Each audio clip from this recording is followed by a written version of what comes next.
L'Union économique et monétaire ouest-africaine, UEMOA, ce sont des systèmes d'enseignement, de formation technique et professionnelle réformés dans les 8 pays membres. Mais encore, les mêmes questions de chômage et de sous-emploi des jeunes et des femmes. Constat du cadre permanent de concertation des ministres en charge de l'emploi et de la formation professionnelle partagé par la commission de l'UEMOA. Nous devons tout faire aujourd'hui et plus que jamais au défi du développement des compétences, de l'emploi et de l'employabilité de nos jeunes. Le contexte, marqué par des crises sécuritaires et des tensions sous-régionales et internationales qui menacent autant les économies que la stabilité de nos pays, explique la nécessité de recherche, de synergie, d'action dans le secteur. Au menu des travaux, réflexions des experts et partenaires de l'UEMOA sur notamment la lutte contre l'insécurité et les migrations irrégulières par le travail, les bonnes pratiques, le développement des systèmes d'information dans le monde du travail. De quoi susciter un référentiel qualité au service des systèmes de formation professionnelle pour une plus grande employabilité des jeunes. Il s'avère nécessaire que les États membres unissent leurs efforts pour mettre en place des actions concertées, fondées sur un système qualité rigoureux et des partenariats renforcés avec le secteur privé et les partenaires au développement.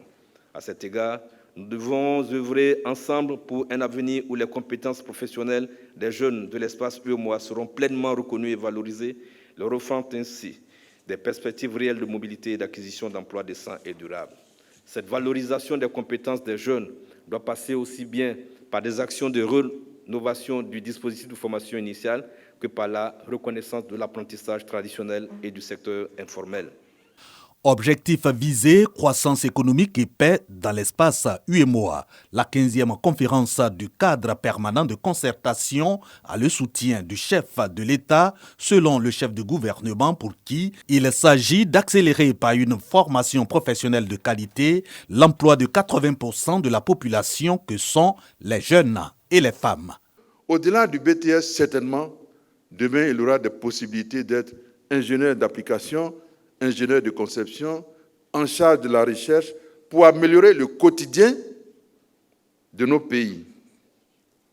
C'est pourquoi on a une variété de lycées professionnels.